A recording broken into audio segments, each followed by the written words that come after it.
Hello there, it's Jeff from View to the Bunker. How are you fine people today?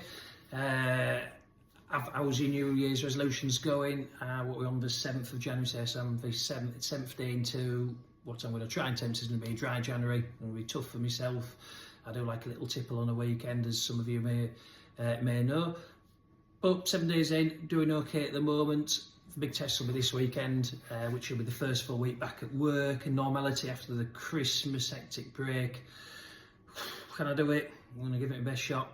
We'll see how it goes. I'll keep you up to date. It'll be interesting to see what sort of New Year's resolutions and tests you've put yourself in there. So today I just want to briefly touch on the changes in April for the employer's national insurance, which is going to come in April 2025.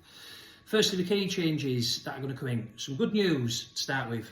Employment allowance will rise from 5,000 to 10,500. Fantastic. The eligibility cap will be removed, making from 100,000 for all businesses, so there's no cap. So that will open up to a few more companies that can't use it at the moment. But the government give it with one hand, and of course they take it away with another. Because in April, your national insurance contributions to employers will go up from 13.8 to 15%. The earnings threshold for when they come in drops from 9,100 to 5,000. Fantastic. Thank you for that. Thank you for that help there for the bigger businesses. What's that going to mean? It's going to mean payroll expenses will rise considerably, which is going to eat into a lot of budgets. There's going to be tighter margins, which are going to be especially challenging for small to medium-sized businesses, which are already stretched by inflation.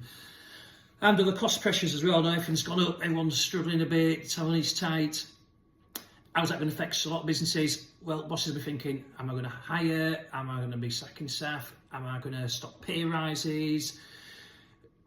Are we going to go to outsource staff? Shall I use companies rather than taking staff on? So there's a lot of effects and big effects that this is going to have on quite a quite a lot of businesses all around the country, not just here on the coast, but all around the country. What can we do? You're sort of hand-tied a little bit. You can look at your business structure. Can you demerge? Can you split it up in a fair way? Salary sacrifice arrangements. I know there's a few of my clients, people I'm speaking to, are looking into that, certainly for the higher earners, which might negate the impact of the national insurance. Quite a few are thinking about outsourcing some of their staffing, using companies which will provide them with staff, but they're not in control of the staff then, they're not reliant on them. It's hard to get reliable staff. Not a lot of people want to be dependent on using agency staff. It's hard. I do know there's one person I've been speaking to there looking at splitting their business up, wants a family, a lot of messing around, split it into various companies. There will be an extra cost for running the books and doing the accounts, etc. But they've worked out that they would save potentially up to £70,000 to £80,000 of national insurance if they don't do anything. There is another client I'm doing with, a fairly sizable one. They've got a workforce of up to nearly 300 people. They've worked out that if they did nothing in April, their costs will be an extra 130 grand approximately. If they do nothing, they'll be making a whacking loss. Boom, they're probably going to go out of business. They're going to struggle. So they're weighing up, do they keep the staff? They're going to probably freeze pay rises.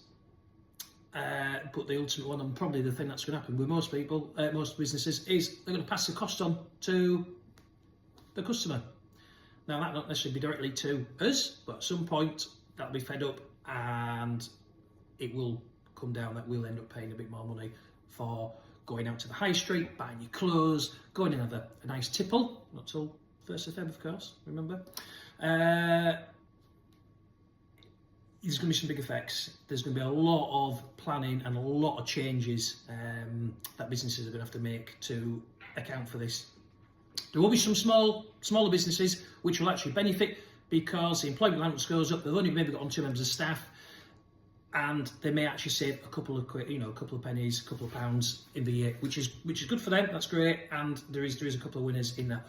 But we're talking sort of medium to large size businesses, and the impact on the staffing is going to be interesting to see. Hospitality again, and the retail side will be very interesting to see how we deal with that. Already seeing some of the big chains and stores are closing stores down and looking to downsize or restructure, go a bit more online. So it'd be interesting to see what the impact will be on there. So thank you the government for bringing those changes in. a lot of people are worried about it. What's your business feeling? What's the plan? It'd be interesting to hear from you guys as to what the effects are going to be. Are you thinking you're going to change your staffing strategy? Are you freezing potential pay rises? Are you thinking, well, I was going to recruit, I was going to bring 2-3 members of staffing. I might have to leave it for now to see what happens. Are you thinking about restructuring? Can you restructure? You know, there's the, you know, or if you've got some staff, or certainly at management level, do you go down the salary sacrifice route, tinker with that a little bit just to see, you know, would that save and reduce your national insurance? Again, plenty to think about. There's plenty of time. We've got until April before these changes come in, so it'll be interesting to find out what your views are. If you like the video and you like the channel, we're very early, we're doing some, obviously, just testing out. Please like the video, please subscribe to the channel, and leave any comments and feedback. It'd be interesting to hear about your business, about your views on what the impacts might be, what you think you could do, maybe not do, bounce some ideas off each other, and this will be a topic which will rumble on, and we'll discuss more, and we'll focus on a few of the things that you could do nearer the time. That's it for now. Thank you.